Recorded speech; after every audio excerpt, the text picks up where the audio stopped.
নমস্কার, এনকেটিভি বাংলায় আপনাদের সকলকে স্বাগত। আমি পৃথা রয়েছি আপনাদের সঙ্গে। আজ তারাদের কথা অনুষ্ঠানে আমার সঙ্গে যিনি রয়েছেন তার আলাদা করে সত্যি পরিচিতির কোনো প্রয়োজন হয় না। একেবারে গঙ্গার পাড় থেকে নিয়ে চলে এসেছি স্টুডিওয়ে। কেন বললাম? তার কারণ ৯০-এর দশকে কার্যত তোলপাড় ফেলেছিল যে টেলি সিরিয়াল, তার নাম বিবাহ অভিযান। রাজেন, গনসা, ঘোতনা সবাই গঙ্গার পাড়ে বসে রয়েছে সাইকেল নিয়ে। আর তার মধ্যে থেকে আজ শুধুমাত্র রাজেনকে নিয়ে চলে এসেছি স্টুডিওয়ে। আমার সঙ্গে রয়েছেন শুভাশিস মুখোপাধ্যায়। এনকেটিভি বাংলায় আপনাকে স্বাগত। নমস্কার। কেমন আছেন আগে বলুন? বিন্দাস, খুব ভালো। এই বিন্দাস আর খুব ভালোটা শোনার জন্যই তো দর্শকরা অপেক্ষা করে। আচ্ছা রাজেন, আমি যেটা দিয়ে শুরু করলাম, সেই রাজেন তো ৯০-এর দশকে তোলপাড় ফেলেছিল। তো সেই যে অভিজ্ঞতা, সেই অভিজ্ঞতা থেকে আপনি শুরু করুন। অভিজ্ঞতার কথা বলতে গেলে অজস্র, মানে এত অভিজ্ঞতা অল্প সময় আমাকে ধরে রাখতে পারবেন না। মানে আধ ঘন্টায় ধরে রাখা শুভাশিস তাকে যাবে না, একেবারেই সম্ভব নয়। আমার চলচ্চিত্র জীবনী ৪৪ বছর, একদম। তার আগে থিয়েটার জীবন, সব মিলিয়ে সবটা ধরতে গেলে, তারপরে বেতারের জীবন, যাত্রার জীবন, এত মানে কিভাবে বলবো, মানে সবটা ধরতে গেলে সত্যিই হবে না। যাই হোক, যদি বিবাহ অভিযানের কথাই বলি, সেটাও খুব মানে চমকপ্রদ। কারণ হচ্ছে যে আমি তখন সিনেমা করে ফেলেছি, সিনেমা করেছি, বেশ কয়েকটা ছবি হয়ে গেছে তখন। তো একদিন আমার ওই ম্যানেজার ছিলেন আমাদের, গৌরদা বলে একজন প্রোডাকশন ম্যানেজার। তা গৌরদা একদিন আমাকে হঠাৎ বাড়িতে ডাকতে এলেন। গৌরদা নেই আজকে আমাদের মধ্যে। গৌরদা আমাকে বাড়িতে ডাকতে এলেন, এসে বললেন যে শোন, দেবকুমার বসু একটা সিরিয়াল করবেন, তোকে চাইছে, তোকে খুঁজছে, তুই একবার দেখা কর। হ্যাঁ, বললাম ঠিক আছে, যাব। বাড়ি কোথায়? না, মেনকা সিনেমার পাশে। তখনও আমি জানি না কে দেবকুমার বসু বা মেনকা সিনেমার পাশে কার বাড়িতে যাব। তো আমি তো যেদিন যাওয়ার কথা ছিল চলে গেছি, ঠিক মেনকা সিনেমার গায়ের বাড়িটাই। বিশাল বাড়ি। গিয়ে জাস্ট মানে গিয়ে ওখানে জানতে পারলাম যে এই বাড়িটা হচ্ছে বাংলা চলচ্চিত্রের জনক বলা চলে যাকে, দেবকী বসু, একদম তার বাড়ি। এবং দেবকুমার বসু হচ্ছেন তার ছেলে, তার পুত্র। আমি বাড়িটার সামনে দাঁড়িয়ে যখন জানলাম ওটা, ভাবছি আমি কোথায় এলাম। আর ওনার বাড়ির সিঁড়িগুলো সব পাথরের সিঁড়ি, আচ্ছা, সাদা ধপধপ করছে, দোতলাতে যেতে হচ্ছে। তা আমি প্রথমেই সিঁড়ির সামনে দাঁড়িয়ে মনে হলো যে এই সিঁড়িতে পা দিয়ে কত মানুষ ওপরে উঠেছে, আমি সেই সিঁড়িতে পা রাখতে যাচ্ছি। এ আমার বিরল অভিজ্ঞতা। মানে সে যে কি অনুভূতি, কি হয়েছিল, ওইভাবে ভাষায় প্রকাশ করা যাবে না। তো সেইটাতেই সেই সিঁড়ি চড়ে ওপরে উঠলাম। উঠে তো এক অন্যরকম পুলক হলো, চারদিকে নানা রকম ফার্নিচার এবং দেবকী বাবুর একটা বড় ছবি, সব দেখে অন্যরকম হয়ে গেলাম। আমার না এই অভিজ্ঞতা দুটো বাড়িতে গিয়ে হয়েছে। হ্যাঁ, আমি এটাতেই আসছিলাম। যদি আমি খুব ভুল না করি, সন্দীপ রায়ের সাথে আপনার কাজ করার প্রথম দিন আপনি যখন সেই বাড়ির সিঁড়ি দিয়ে উঠছিলেন, তখনও আপনার একরকম অভিজ্ঞতা, সেম অভিজ্ঞতা হয়েছিল। যে সত্যজিৎ রায়ের বাড়িতে গিয়ে যখন আমার মনে হলো যে এই সিঁড়ি, সেটা আবার কাঠের সিঁড়ি, আচ্ছা, ওনার বাড়ির সিঁড়িগুলো কাঠের, মনে হলো এই সিঁড়িতে পা দিয়ে কত মানুষ ওপরে উঠেছে, সেই সিঁড়িতে আমি আবার পা রাখতে যাচ্ছি। আর আমি মানে এই ওই অভিজ্ঞতাগুলো, এই বোধগুলো না ওইভাবে বোঝানো যায় না, সেটা অন্তরের বোধ, মনের মণিকোঠায় থেকে যায় সারা জীবন। তো ওই বিবাহজনের সময় দেবুদার সঙ্গে, তারপরে দেবকুমার বাবুর সঙ্গে আলাপ হলো। পর থেকে আমার দেবুদাই হয়ে গেছেন। উনি আমায় বললেন যে এরকম একটা করছি, বিভূতিভূষণ মুখোপাধ্যায়ের কাহিনী, সেটা নিয়ে বিবাহ অভিযান সিরিয়ালটার নাম হবে, তুমি রাজেন করবে। ঠিক আছে। তো এই সিরিয়ালটাতে ঢুকে পড়া, কিন্তু তখনও জানতাম না যে এই সিরিয়ালটা করতে গিয়ে আমি আমার মানে অভিনয়ের ধারাটা অন্যদিকে চলে যাবে, আমি যে কমেডির দিকে চলে যাব। সেই সিঁড়ি দিয়ে উঠতে উঠতে মানে উঠেই গেলেন, মানে একদম অন্য জগৎ, মানে অন্য একদম। আমি মানে যে ধরনের অভিনয় তো আগে করছিলাম, ধরো তার আগে সিনেমাতে যেগুলো করতাম একটু নেগেটিভ রোল, মানে ভিলেনের সাইডে রয়েছি। তো প্রথম বড় মানে মেন ভিলেন একজন, তার পরের রোলটাই আমার, সেই রকম সাইডে কিছু চরিত্রে কাজ করছি। কিন্তু কমেডি সেইভাবে তার আগে অতটা করিনি। একটা সিরিয়ালে করেছিলাম, তার আগে যে সিরিয়ালগুলো করেছিলাম, ধরো সুবর্ণলতা করেছিলাম, সেখানে যে চরিত্রটা ছিল, তারপরে লম্বকর্ণ পালা, সেই সিরিয়ালটাতে যে চরিত্র, এগুলো খানিকটা কমেডি ছিল। কিন্তু কমেডিতেই আমাকে নিয়ে যাওয়া হবে এবং কমেডিয়ান হিসেবে একটা পরিচিতি পাবো তখনও বুঝিনি। এই বিবাহ অভিযান সিরিয়ালটা করে মানুষ, দর্শক এবং আমার ইন্ডাস্ট্রি পরিচালক, প্রযোজক সবাই মনে করলেন যে এই ছেলেটা কমেডি করতে পারবে, একে দিয়ে হবে। কিন্তু কমেডি করা তো খুব টাফ, শুভাশিসদা। টাফ তো বটে, ডেফিনেটলি টাফ। কমেডির তো অনেকগুলো ব্যাপার রয়েছে, সেগুলো সব মিলিয়ে একটা কমেডি প্রকাশ পায়, মজাটা বার করতে হয়। এবং আমার ব্যক্তিগত ধারণা যে আমি আসলে কি হয়েছে, ওই সময়ে আমার বয়সী বা আমার সমবয়সী কমেডি করে এরকম মানুষজনের সংখ্যা খুব কম ছিল। তখন যারা কমেডি করতেন সিনেমাতে, বিশেষ করে সিরিয়াল তো সবে সবে শুরু হয়েছে, তারা বেশিরভাগই আমার থেকে অনেকটা সিনিয়র। এখন ওই সময়ের পর থেকে যেগুলো শুরু হলো, যে মানে আমাদের সমসাময়িক যে সমস্ত হিরোরা, তারা যে চরিত্রগুলো করতে আরম্ভ করলেন, তার পাশে যে চরিত্রগুলো, পার্শ্ব চরিত্র, সেইখানে তাদের বয়সী কোনো ছেলেকে পাওয়া যাচ্ছে না যে একটু কমেডিটা করতে পারে। আচ্ছা, তাদের পাশে নিতে গেলে সিনিয়রদের নিতে হবে, কিন্তু তার সঙ্গে বয়সের ম্যাচ করবে না। করছেও না। হ্যাঁ, করছেও না। তখন আমার ব্যক্তিগত মনে হয় সেই জায়গাটাতে আমাকে প্রযোজক পরিচালকরা সুযোগ দিলেন যে এই যে ইয়াং যে হিরোরা কাজ করছেন, এই ছেলেটাকে তাদের পাশে, তাদের মোটামুটি সমবয়সী কি হয়তো সমবয়সী, একে তাহলে ওইখানে কাজে লাগাবো। এবং এইটাতেই মনে হয় আস্তে আস্তে আস্তে চলচ্চিত্রে আমার কমেডির জায়গাটা ওইখান থেকে, মানে এখান থেকে তো জীবনের বাঁক অনেকটা ঘুরে গেল। আপনি তারপরে প্রচুর মঞ্চ, মানে আমরা যেটাকে মাচা বলি, তো এই রাজেন কেমন ভাবে, মানে দর্শকদের সামনে গেলে দর্শকরা কেমন রিয়াকশন দিতেন? দর্শকরা খুবই ভালো। মানে মঞ্চে আমার মনে আছে একবার, তখন বিবাহ অভিযান হবার পরও আমি বাসে করেই যাতায়াত করতাম। আমি এখনো অটোতে চাপি, আমার কোনো সে ব্যাপারে নেই, আমি অটো করে টুক করে চলে যাই কোথাও। তো বাসে করে তখন আমার বেলঘড়িয়ায় আমার অরিজিনাল বাড়ি, আমার দাদুর বাড়ি, দাদু করেছিলেন সেইখানে। তখন আমার বাড়ি ছিলেন তখন ওখানে অনেকে। তো তখন আমি থাকতাম হচ্ছে উত্তর কলকাতার দর্জিপাড়া, আচ্ছা, চিদাম মুদিলেন, যেখানে আমি জন্মেছি। তো একদিন তখন এই S9 বলে একটা বাস ছিল, সেন্ট্রাল অ্যাভিনিউতে গিয়ে ওটা ওই ডানলপ অব্দি যেত। তা আমি সেই বাসে উঠেছি, বাসটা একটু ফাঁকাই, আমি একদম পেছনে লাস্ট সিটটা, লম্বা টানা যে সিটটা, ওইখানে গিয়ে বসেছি। আর সামনের রোয়ের গেট দিয়ে উঠেই পাশে যে সিটটা, সেখানে এক হাজব্যান্ড ওয়াইফ বসে আছেন দুজন। তারা আমি উঠতে আমাকে দেখলেন, তারপর আমি ওখানে গিয়ে বসে গেছি। খানিকক্ষণ পর দেখি এই ভদ্রলোক বারবার আমার দিকে পেছন ফিরে তাকাচ্ছে।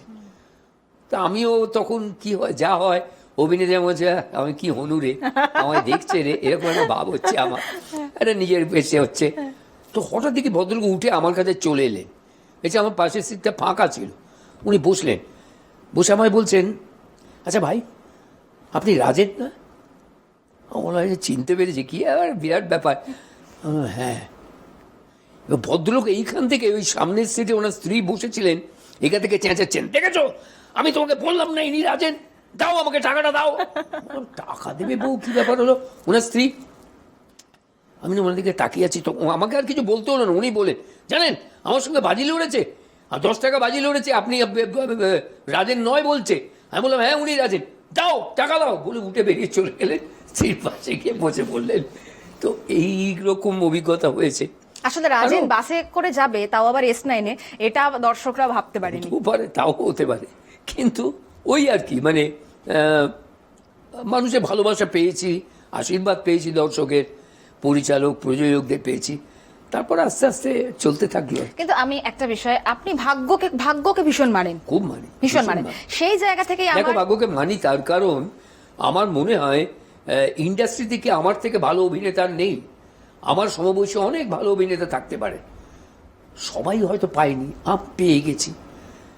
আমার কোথাও মনে হয় সেটা আমার ভাগ্যের উপরও নির্ভর করেছে।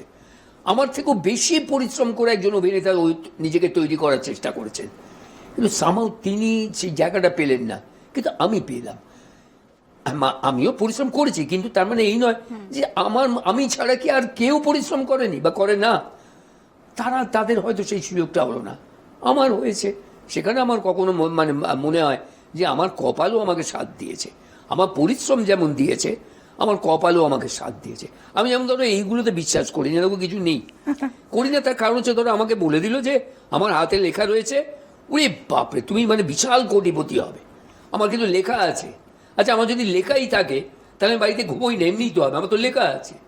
তা তো হয় না, আমাকে তো খাটতে হয়। কিন্তু আমি এই ভাগ্যের এটাই বলছি, আপনি যেরকম বলছেন যে অনেকেই পায় না, আপনি যেটা পেয়েছেন অনেকে পায় না, কিন্তু আমি এদিক থেকে যদি প্রশ্ন করি, গনসা আর রাজেন, আমি ক্যারেক্টারের দিক থেকেই বলছি, গনসা শঙ্কর চক্রবর্তী, ঋতুপর্ণ ঘোষ তাকে নিয়ে এক্সপেরিমেন্ট করলেন কিন্তু আমাকে কোথাও নিয়ে করলেন না। করলেন না, এবং আপনার সেটা আক্ষেপের জায়গা বা না, না, কোনো না, খারাপ না, লাগার আক্ষেপের জায়গা কিছু রয়েছে, নেই। বা আপনাকে পেতে হারবার অব্দি অপেক্ষা করতে হলো, মানে সেই জায়গাটাতে ওইটা আবার সময়, আমি আবার সময়কে বিশ্বাস করি। মানে ভাগ্য আর সময়। নিশ্চয়ই যার যে সময়টা হবার তার ঠিক হয়, কিন্তু অ্যাট দ্য সেম টাইম তোমার পরিশ্রমটাও চালিয়ে যেতে হবে। তার মানে এই নয় যে তোমার যখন সময় হবে তখন হবে, এখন আমি চুপচাপ বসে থাকি, তা নয়। তুমি তোমার কাজটা করে যাও, তোমার সময় তোমাকে ঠিক জায়গা দেবে। ঋতুপর্ণ যেমন আমার হারবার দেখার পর আমাকে ফোন করে প্রশংসা করেছিল, তারপরে আমাকে এও বলেছিল কি খাবি বল, আলাপ দাঁড়া বলছি কি খাবো, তা সেটা বলা হয়নি। তারপরে কিন্তু ওই অবধি আমার কাজের প্রশংসা, আমাকে আমাকে ইয়ে করা, তো কাজটা কোনোদিন আরো সঙ্গে করা কেন হয়নি আমার মনে হয় হয়তো সেইভাবে চরিত্র পাচ্ছিল না, বা আমার মতো করেও কিছু ভাবতে পারিনি তখনো পর্যন্ত। আজ ঋতুপর্ণ নেই, কিন্তু আমি বিশ্বাস করি হয়তো থাকলে আজকে আপনি কোন একটা হয়তো আমাকে সে সুযোগ নিশ্চয়ই দিত, কারণ আমার এতগুলো কাজের পর হয়তো কোথাও মনে হতো, কিন্তু তখনই মনে হয়েছে সামাও সেটা হয়নি। আবার ওই যে বলছি সময়, হয়তো আমার তখন সময় ছিল না। কিন্তু মাঝখানের অনেকটা সময় আপনি সিনেমা থেকে বিরতিও নিয়েছিলেন। বিরতি নিয়েছিলাম, তার একটা বড় কারণ হচ্ছে তখন ইন্ডাস্ট্রির অবস্থা একটু খারাপের দিকে যাচ্ছে, এবং যখন ইন্ডাস্ট্রি খারাপের দিকে যাচ্ছে তখন মনে হলো আমার তো এটাই রুটি তো তখন মনে হলো কি করবো, আর তো কিছু করার নেই। বেশ কিছুদিন চুপচাপ থাকলাম, থাকার পর মনে হলো না। আর তার আগে থেকেই আমার যাত্রার অফার আসতে আরম্ভ করে। খুব ইন্টারেস্টিং আছে আমার জীবনে। আমার মনে আছে যাত্রায় আমার এই বিবাহ বিজন সিরিয়াল দেখার পর হঠাৎ রাস্তা দিয়ে একদিন আমি ট্যাক্সি করে যাচ্ছি, টালিগঞ্জে যাব, পাশ দিয়ে একটা গাড়ি যাচ্ছিল, আমি সাইডে বসে আছি, হঠাৎ থেকে একজন ভদ্রমহিলা কাঁচের বাইরে দিয়ে চিৎকার করছেন, এই এই শোনো শোনো। আমি কাকে বলছে, আমি আমার ঘাটটা ঘুরিয়ে দেখলাম, দেখি ভদ্রমহিলা গাড়ি থেকে কাঁচ দিয়ে মুখটা বার করে, এই শোনো শোনো তুমি যাত্রা করবে। আমি না ঘাবড়ে গেলাম, যাত্রা করবো। আর ভদ্রমহিলা দেখে আমার কিরকম একটু চেনা চেনা লাগলো। চিনি এই কারণে, তাকে তার থিয়েটার জীবনটা আমার জানা সেই কারণে, এবং তাকে যাত্রার জগতেও নাম জানি, তার ছবি দেখেছি। আমি না গিয়ে বললাম না মানে এখন, এবং দুটো গাড়ি তখন পাশাপাশি, তুমি যাত্রা করলে আমাকে জানাবে, আমার নাম হচ্ছে রুমা দাশগুপ্ত। হ্যাঁ তাই তো মনে হচ্ছিল। হ্যাঁ ঠিক আছে, আমি করলে বলবো, হ্যাঁ মনে রেখো। পাশ দিয়ে বেরিয়ে চলে গেল। সিনেমা থেকে বিরতি নিয়ে যাত্রা, তো সেই সময় প্রচুর আপনি যাত্রা করেছেন, প্রচুর মঞ্চ আমরা যেটাকে বলি মাচা, কিন্তু সিনেমাকেও তো মিস করেছেন। হ্যাঁ মিস তো করেছি বটে, ডেফিনেটলি মিস করেছি। আমার না কতগুলো প্রিন্সিপাল আছে, ব্যক্তিগত কিছু প্রিন্সিপাল। যেমন আমি যখন যে কাজটা করি একটা কাজে কনসেন্ট্রেট করি, একসঙ্গে সবগুলো করি না। আমার মনে হয় তাতে না কোনো কাজটাই ভালো করে করা যায় না। মানে আপনি কোয়ালিটির দিকে বেশি নজর দেন কোয়ান্টিটি থেকে। নিশ্চয়ই কোয়ান্টিটি থেকে কোয়ালিটিটা ইম্পর্টেন্ট, তবে তো আমি বেঁচে থাকবো, আদারওয়াইজ তো বাঁচবো না। তো সেই কারণে যখন যাত্রা করতে গেছি, একটা তো যেটা বলছিলাম যে ইন্ডাস্ট্রি তখন খারাপ অবস্থা হচ্ছে, সেই কারণে একটা ভাবনা কি করে অর্থ উপার্জন হবে সেটা যেমন ছিল। যখন গেলাম তখন মনে করলাম যে না, যদি যে কটাও আসছে বা যেটুকুও ছবি হচ্ছে, আমি শুধুই যাত্রাটা করব, ফুল কনসেন্ট্রেশনটা যাত্রাতে। যেমন আমি যখন সিরিয়াল করতাম তখন শুধু সিরিয়াল করতাম, ছবিতে করতে যাইনি। যেদিন ছবি বেশি করে আসতে আরম্ভ করলো তখন সিরিয়ালটা পুরোপুরি অফ করে দিলাম। আমি দীর্ঘদিন সিরিয়াল করিনি, তার জন্য অনেকেই ভাবতো আমি তো সিরিয়াল করিনি, জানেই না যে আমার পেছনে সিরিয়ালের বড় ইতিহাস। তো আমি ওইভাবে করি, যখনই যাই একটা কাজেতে কনসেন্ট্রেট করি। তো যাত্রা ওইভাবে করতে গেলাম, এবং তার ফলে অনেক দিন সিনেমা থেকে গ্যাপ চলে গেল। এবার যখন সিনেমার অবস্থাটা ভালোর দিকে আসতে আরম্ভ করলে আবার, ততক্ষণে আমি ওখানে যাত্রা একটা জায়গা পেয়েছি। তখন ভাবলাম যে ঠিক আছে, এখনো যখন চলছে জায়গাটা চলুক, যেদিন বুঝবো না যাত্রাতে এখন আমার একটু পড়তির সময়, আবার তখন সিনেমাতে কনসেন্ট্রেট করব। তো ওই সময় করতে করতে তারপরে দেখলাম যে হ্যাঁ এবার একটু গ্যাপ নেওয়ার যাত্রাতে একটা মজার ব্যাপার আছে। আমি প্রথম যে প্রডিউসারের সঙ্গে কাজ করেছিলাম যাত্রায়, মানে যিনি দলে দল মালিক আর কি, তিনি আমায় বলেছিলেন তুমি 2 বছর করলে আবার 2 বছর গ্যাপ দাও, কি 1 বছর গ্যাপ দাও, আবার করো দাদা, আবার 2 বছর করো, 3 বছর করো, আবার 1 বছর গ্যাপ দিয়ে দাও। আমি এগুলো প্রথমে বুঝতাম না, তারপর দেখলাম হ্যাঁ তার একটা এফেক্ট আছে। তাহলে তারপরের বছর যখন যাত্রায় যাওয়া হয় তার একটা বাজার আবার তৈরি হয়। আচ্ছা, তো সেরকম করতে করতে পরের দিকে গিয়ে দেখলাম যে না, সিনেমাটাও বাড়ছে, এখানেও আমার জায়গাটা একটু কমছে। তো তখন আবার ফিরে এলাম এখানে, কিন্তু সেটাও খুব ইন্টারেস্টিং। মানে ব্যাপারটা হচ্ছে আমি যখন ফিরে এলাম অটোমেটিক্যালি তখন ফিল্মের জায়গাটায় অনেক পাল্টে গেছে। এবং শুধু পাল্টানো নয়, মানে শূন্যস্থান তো থাকে না একদমই, মানে আপনার জায়গায় মানে শূন্যস্থান পূরণ হয়ে যায়, আমরা পূরণ হয়ে যায়, সেটাই হলো। আমার সময়ের কেউ কেউ বা যারা তখন ওইভাবে কাজ পাচ্ছিলেন না, বা আমার থেকে জুনিয়র যারা পরে এসছে, তারা ওই জায়গাটা ফিল আপ করলো আর কি। এবং প্রযোজক পরিচালকরা দেখলেন তাহলে ওকে পাচ্ছেন, এদেরকে নিয়ে এবার শুরু করি। তারা যথেষ্ট পাওয়ারফুল একটা প্রত্যেকেই, মানে আমি তাদের কাজের প্রতি শ্রদ্ধাশীল। আপনি যেটা বলছেন, আমি যদি খুব ভুল না করি, আপনার চেহারার সঙ্গেও তার বেশ খানিকটা মিল রয়েছে। হ্যাঁ, আমি যদি রিপ্লেস শব্দটা হয়তো যায় না, কিন্তু কোথাও গিয়ে কাঞ্চন মল্লিককে কিন্তু সেই জায়গাটা আমরা দেখলাম, কাঞ্চন মল্লিক এলেন চেহারাগত দিক থেকেই হোক বা যে কোনো দিক, বা কমেডির দিক থেকে হোক, ক্ষমতা না, অভিনয়টা ডেফিনেটলি যথেষ্ট ভালো, খুবই ভালো অভিনেতা। তো এরকম আরো কয়েকজন অন্যান্য চরিত্রগুলো অন্যান্য বয়সে সবাই মিলে এলেন, তারা কাজ করতে আরম্ভ করলেন। তো আমি ফিরে এসে বসে থাকলাম, আমি তখন আর কোনো কাজ পাচ্ছি না। আমি 1.5 বছর বাড়িতে ছিলাম, কোনো কাজ করিনি আমি। আচ্ছা, হঠাৎ একদিন, মানে আমি সত্যি কৃতজ্ঞ তার কাছে, হঠাৎ একদিন ফোন এলো। আমি ফোনটা তুলে দেখি যার নাম্বার, তাকে চিনি আমি দীর্ঘদিন ধরে, কারণ তার স্ক্রিপ্টে একসময় সিনেমাতে কাজ করেছি, স্বপন সাহা বেশ কিছু সিনেমায় সে তখন স্ক্রিপ্ট লিখেছে। তার ফোন, বললাম কী ব্যাপার, তাই ফোনটা ধরেছি। আমাকে সে বুড়ো, বা খালি বলতে বুড়ো কী করছো, বললাম কী করছি মানে আছি, বাড়িতে আছি।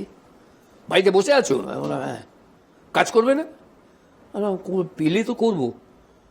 তুই বাড়ি থেকে বেরো, তুমি আমার সিরিয়ালে কাজ করো। আমি বললাম হ্যাঁ করবো, একটা দারুণ চরিত্র, আমি একটা চরিত্র তোমার জন্য ভেবেছি, নতুন সিরিয়াল নামতে যাচ্ছে, তুমি এই রোলটা করবে, তাছাড়া হবে না, তুমি আমার সঙ্গে একবার অফিসে এসে দেখা করো। বললাম চলো, কালকে কী করছো? আমার কাল ফ্রি আছি, বাড়িতেই তো আছি, চলে এসো। অফিসে চলে গেলাম, একটা অসাধারণ চরিত্র, আমি নাম বললে বুঝতে পারবে। সেই চরিত্রটা আমাকে দিল, তারপর থেকে আমি ক্রমাগত তার সঙ্গেই কাজ করে গেছি। আমি সিরিয়াসলি তার কাছে কৃতজ্ঞ এই কারণে যে 1.5 বছর পরে বাড়ি থেকে আমাকে ডেকে এনে আবার সিরিয়ালে ঢোকানো, এবং কাজের জড়োয়া ঝুমকো, বাবার চরিত্রটা, এবং স্নেহাশিস চক্রবর্তী, ওই I am grateful to him. মানে তারপর থেকে আবার কাজের ফ্লোটা আসতে আরম্ভ করলো, ওরই পরপর সিরিয়ালগুলো কাজ করলাম, আস্তে আস্তে সিনেমাও চলতে লাগলো। একটা মারাত্মক অভিজ্ঞতা রয়েছে বাবুদার সঙ্গে, সেটা যদি আপনি দর্শকদের একটু বলেন। বাবুদার সঙ্গে আমার তো মানে দাদা ভাইয়ের সম্পর্ক, এবং আমি নিজেকে ওই পরিবারেরই একজন বলে মনে করি, আমি রায় পরিবারেরই সদস্য বলে মনে করি, মানে যা প্রায়ই যাতায়াত। তো একদিন গেছি এরকম বাবুদা বাড়িতে রাত্রিরে আড্ডা, আমাদের আবার হতো কি, বাবুদা বাড়িতে একটা টাইমে রাত্রিরে আড্ডা জমছে, মানে 10টার পর থেকে 11টা 12টা এই সময় আড্ডা জমছে আর কি, যত রাত বাজতো আড্ডা হতো। তো এরকম ঘটনা ঘটেছে, একদিন একটু সন্ধ্যেবেলা চলে গেছি, এই 7:30 8টায়। বাবুদা হঠাৎ বুনি দিকে বলছে, বুনি এইটা সুভাষিস না? আমি তো ঘাবড়ে গেছি, আমার সেদিন আমার স্ত্রী ঈশিতাও ছিল সঙ্গে। বুনিদি বলছে হ্যাঁ সুভাষিস। কটা বাজছে বলো তো? হ্যাঁ সবাই 8টা। সুভাষিস এই সময় এখানে, মানে 8টার সময় যাওয়াটা ছিল ওটা অবাক করে দেওয়া, রাত 10টায় যাওয়া মানে হচ্ছে ঠিক টাইমে এসছে আর কি, 11টার সময় গেছি আড্ডা হবে। হ্যাঁ, তো একদিন আমি গেছি বাড়িতে আড্ডা মারতে, আমার সঙ্গে আমার আর এক পরম বন্ধু, পরম আত্মীয়ই বলবো, তোমরা সবাই চেনো তাকে, স্বপন বসু, লোকসঙ্গীত শিল্পী। স্বপন আর আমি আর আমার স্ত্রী ঈশিতা 3জনে গেছি বাবুদার কাছে। তার আগে স্বপন আমাকে বলেছে যে আচ্ছা বই সোজাস এই ওনার বাড়িতে গেলে অস্কারটা দেখা যাবে। কি বলছি ভাই, অস্কার দেখা যাবে? আমি বলতে পারবো না, আর অস্কার বাড়িতে আছে কিনা জানিও না। একটু বলিস না আমি বললাম দেখ এরকম করিস না, ওখানে গিয়ে কিন্তু কিছু বলবি না, চুপচাপ থাকিস। ঠিক আছে চল। গেছি, স্বপন আমার পাশে বসে আছে, থেকেই বলছে জিজ্ঞেস কর না অস্কারটা দেখাবে কিনা, জিজ্ঞেস কর না, বল না কি করছিস, কি চুপ করে বসে থাক না। আমি চেঁচাতে পারছি, বাবুদা উল্টো দিকে বসে আছে। আমি ছেড়ে দে, করিস না স্বপন, এরকম করিস না। আবার কথা হচ্ছে, হ্যাঁ হাসছি কয়ে হচ্ছে, স্বপনও বলছে জিজ্ঞেস কর না অস্কারটা হবে কিনা, দেখা যাবে কিনা, একটু দেখাতে বল না। অত মানে আর পারছি না। এবার হঠাৎ থেকে স্বপনই বলে ফেললো, বাবুদা ওই অস্কারটা কি এখানে আছে একটু দেখ। বাবুদাও হ্যাঁ কেন নয় বুড়ি, একটু দেখিয়ে দাও তো। তুই বিষয় আমার গায়ে কাঁটা দিচ্ছে। স্বপন বসে আছে, আর আমার তখন মনে হচ্ছে কি করলো স্বপন, কি করে ফেললো। আমি চুপ করে তাকিয়ে আছি, হঠাৎ দেখি দরজা দিয়ে বুনিদি অস্কারটা ধরে আসছে। এই যে কি অভিজ্ঞতা। তার মধ্যে আবার স্বপন বললো একবার ধরে দেখবো। সব বলে দেখতেছি যে আবার ধরবি কেন, বলে সত্যি বুনিদি বললেন হ্যাঁ নাও। ভাবতে পারবে না অস্কারের কি ওয়েট। আচ্ছা, সত্যি এটা একটা ওয়েট আছে, মূল্য আছে। ও যে কতখানি ভারী পুরস্কারটা, অস্কারের ওয়েটটাই অনেকখানি ভারী, আক্ষরিক অর্থেই ভারী। স্বপন ধরলো, আমি ধরলাম, তখন ছিল ধন্য জীবনে পাবো না, কিন্তু ওই অস্কারটা হাতে নিয়ে দেখলাম যেটা সত্যজিৎ রায় ধরেছেন, আমরা শুধু সেটা স্পর্শ করছি আর কিছু না। এই মানে এটা দেখার পর তারপর বলে দিয়ে আবার নিয়ে চলে গেলেন। এখন অস্কারটার বাড়িতে থাকে না, আচ্ছা হ্যাঁ অন্য আছে, আচ্ছা, সেই সময় বাড়িতে ছিল। একটা বিষয় সেটা হচ্ছে যে ৯-এর দশকে আমরা দেখেছি প্রসেনজিৎ চট্টোপাধ্যায় আর আপনার জুটি মানে বিখ্যাত। এবং শুধু তাই নয়, যদি কৃতজ্ঞতা স্বীকার আপনি বিভিন্ন লোকের নাম বলেন, তার মধ্যে অবশ্যই বুম্বাদার নাম আসে। একসময় বুম্বাদাই বলেছিল বাড়ি থেকে বেরো, ফাংশন করতে চলো, আমি শুনেছি, তাই তো?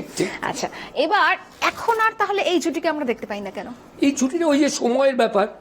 আমি আর প্রসেনজিৎ ছেড়ে যে তখন যে বয়সের চরিত্রগুলো করতাম, সেই বয়সটা থেকে দুজনেই বেরিয়ে এসেছি। তারপরে এখন ও যে ধরনের চরিত্র করে, সেখানে সবসময় পাশের ওই বন্ধুর চরিত্র যেগুলো বেশি আমাদের মধ্যে জুটি হিসেবে ছিল, দুই বন্ধু আমরা, সেরকম চরিত্র তো এখন ও করে না। আমিও নিজেকে একটু পাল্টেছি, তার ফলে ওই চরিত্রগুলো থাকে না বলেই হচ্ছে না। কিন্তু যদি কখনো সেরকম সুযোগ হয় নিশ্চয়ই করব। আমি ওর কাছে তো ডেফিনেটলি আমি সবসময় কৃতজ্ঞ। তুমি দেখো ও কিরকম, আমি যে মহালয়া করেছি, মহালয়া প্রযোজক ছিল প্রসেনজিৎ, একদম। আচ্ছা সত্যি কথা, আজকে যদি মনে হয় প্রসেনজিৎ নিজে আমার চরিত্রটা করতে পারতো, একদম তাই, ঠিক তাই না? বীরেন্দ্র কৃষ্ণ ভদ্র বলতে পারতো আমি প্রডিউসার, আমি ওই রোলটা করব। যিশু উত্তম কুমার করলো, উনি ওইটা করতে পারতেন, করলো না। ও পাশে অন্য আর একটা চরিত্র করলো, ওই চরিত্রটা আমার জন্য সিলেক্ট করলো।